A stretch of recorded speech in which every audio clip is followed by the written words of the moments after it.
I was serving in East Asia against a preeminent geopolitical threat that we have out there.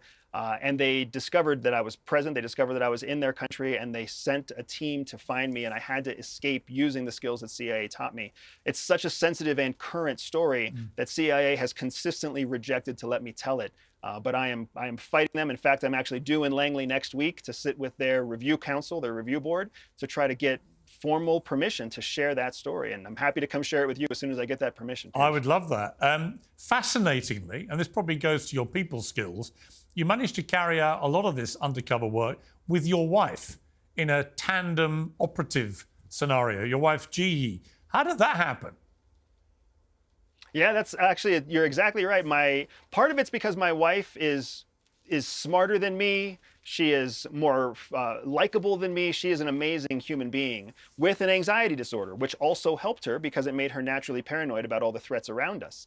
But my wife and I met at CIA. We ended up getting married at CIA after dating for about a year. We tried very hard not to fall in love because it's very inconvenient to fall in love with another operative.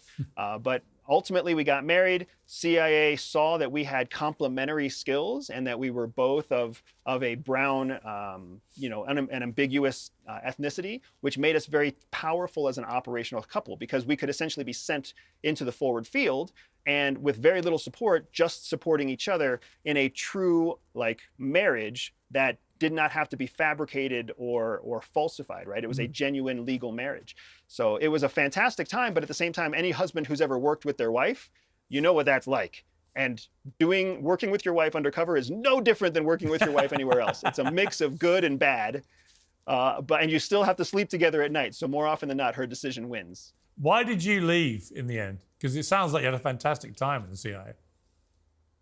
We had a fantastic time. My wife and I both had fantastic careers. And ultimately, we left because in 2012, when we came back from one of our most important assignments, we decided to build a family. And by the time that we had actually successfully had our first child, and that child was old enough to be going to daycare and whatnot, we found that there was an unspoken code at CIA where you had to put the organization above your family.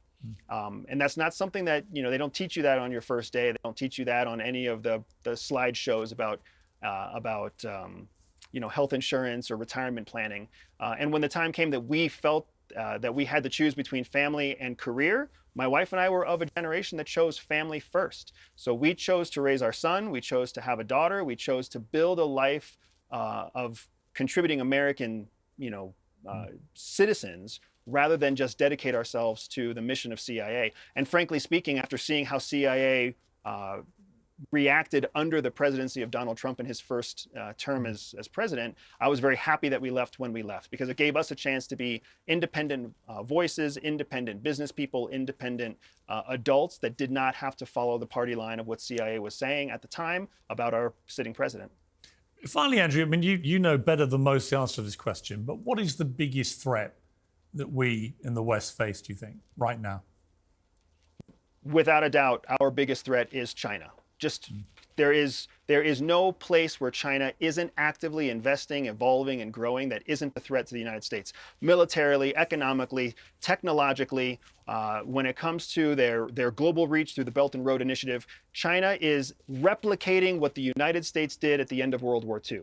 They are giving poor countries alternate options for technology, communication, and infrastructure, just like we did in Europe post-World War II. And as a result of that, you're seeing the rise of China and the rise of the axis of resistance as it partners with Iran and Russia and North Korea.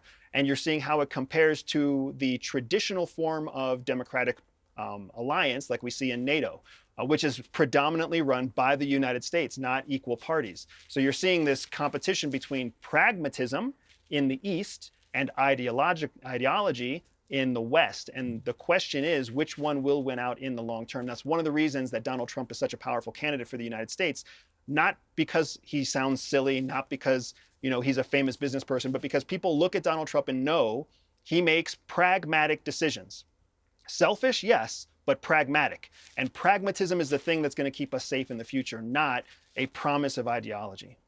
Andrew Bustamante, what a fascinating conversation. Let's do it again. I really enjoyed it. Absolutely. Thank you, Piers. Thanks for having me. Take care.